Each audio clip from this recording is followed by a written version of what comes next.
Hello दोस्तों, जैसे कि आपको पता है अभी मैंने ट्रिग्नोमेट्री के बहुत सारे वीडियोस बनाए हैं जिसमें मैंने ट्रिग्नोमेट्री के सभी कंसेप्ट को क्लियर किया है। उसके बाद बहुत सारे एग्जांपल क्वेश्चंस भी सॉल्व किए और मैंने वहां पर प्रीवियस ईयर के क्वेश्चन पेपर्स को भी कवर किया है।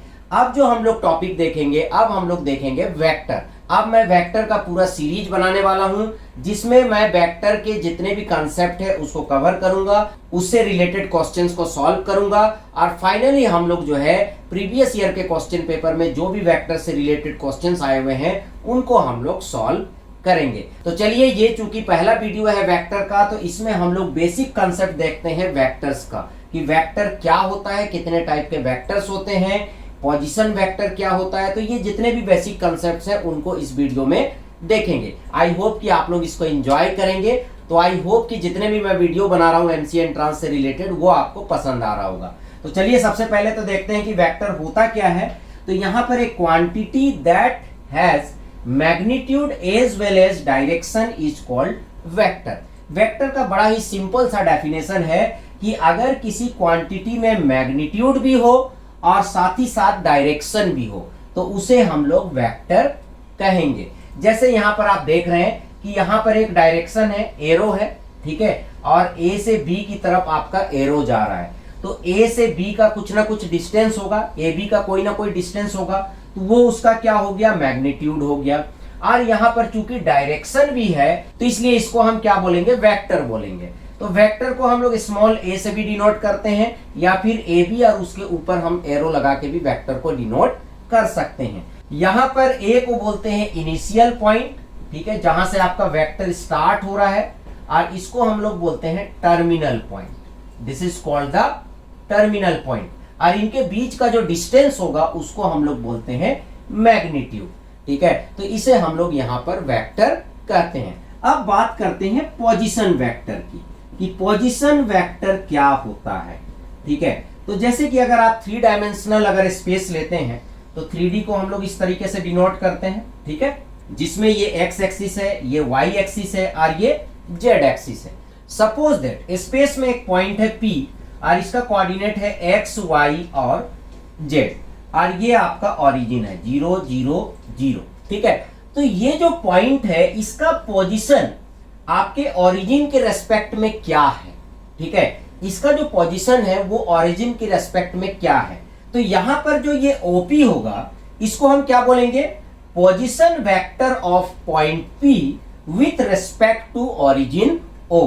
तो यहां पर एरो हो जाएगा और ये आपका ओपी जो है वो आपका एक वेक्टर हो जाएगा, ठीक है। तो यहां पर ओपी को हम क्या बोलेंगे कि OP is the position vector of P with respect to O. अब ओपी का डिस्टेंस क्या होगा, यहां पर अगर ओपी का मॉड्यूलस आप निकालते हैं तो क्या होगा, जैसे कि आपको डिस्टेंस फॉर्मूला से मालूम है, क्या हो जाएगा, रूट अंडर x माइनस 0 का होल स्क्वायर तो एक्स स्क्वायर, y माइनस 0 का होल स्क्वायर तो वाई स्क्वायर और z माइनस 0 का होल स्क्वायर तो जेड स्क्वायर।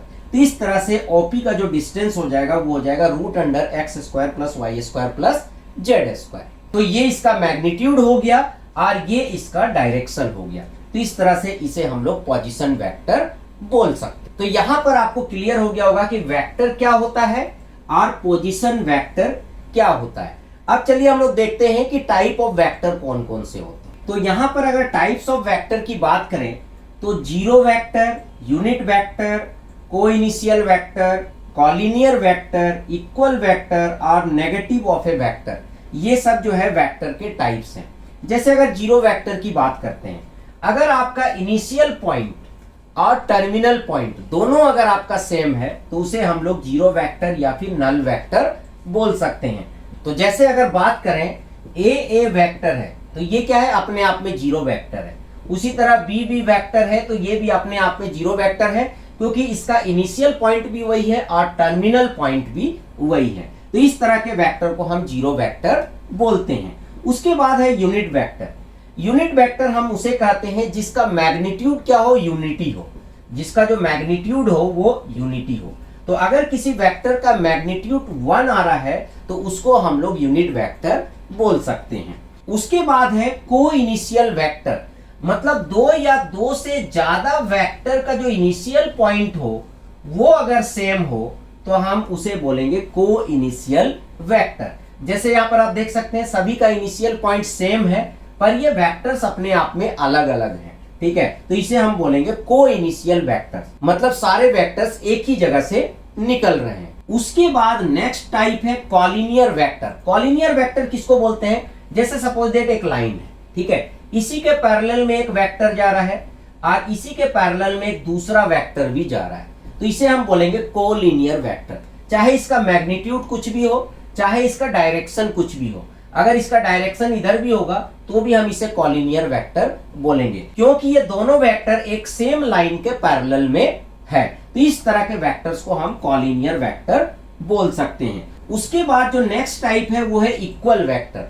तो किसी भी दो वेक्टर को इक्वल कब कहेंगे? जैसे कि ये दो वेक्टर है, ठीक है, तो दोनों का मैग्नीट्यूड और दोनों का डायरेक्शन दोनों सेम होना चाहिए, चाहे इनिशियल पॉइंट कुछ भी हो, तो उस केस में हम इन्हें इक्वल बोलेंगे। सपोज दैट ये ए है और ये आपका बी है, तो हम बोल सकते हैं कि A vector is equal to B vector. तो इस तरह के वेक्टर्स को हम इक्वल बोल सकते हैं। उसके बाद नेक्स्ट है negative of A vector. Suppose that आपके पास कोई दो वेक्टर है, ठीक है, दोनों का मैग्नीट्यूड सेम है पर डायरेक्शन अलग है, ठीक है, दोनों का मैग्नीट्यूड सेम है पर डायरेक्शन अलग है, तो उस केस में हम उसे बोलेंगे negative of A vector.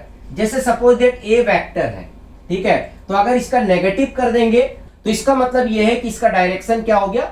Opposite हो गया, तो इसे हम लोग नेगेटिव ऑफ ए वेक्टर बोल सकते हैं। तो दोस्तों इस वीडियो में मैंने आपको वेक्टर के कुछ बेसिक कंसेप्ट्स बताए कि वेक्टर क्या होता है, पोजीशन वेक्टर क्या होता है और कितने टाइप के वेक्टर्स होते हैं। अब हम लोग नेक्स्ट वीडियो में देखेंगे addition and subtraction of vectors. तो चलिए इस वीडियो में इतना ही रखते हैं। Thank you and good bye.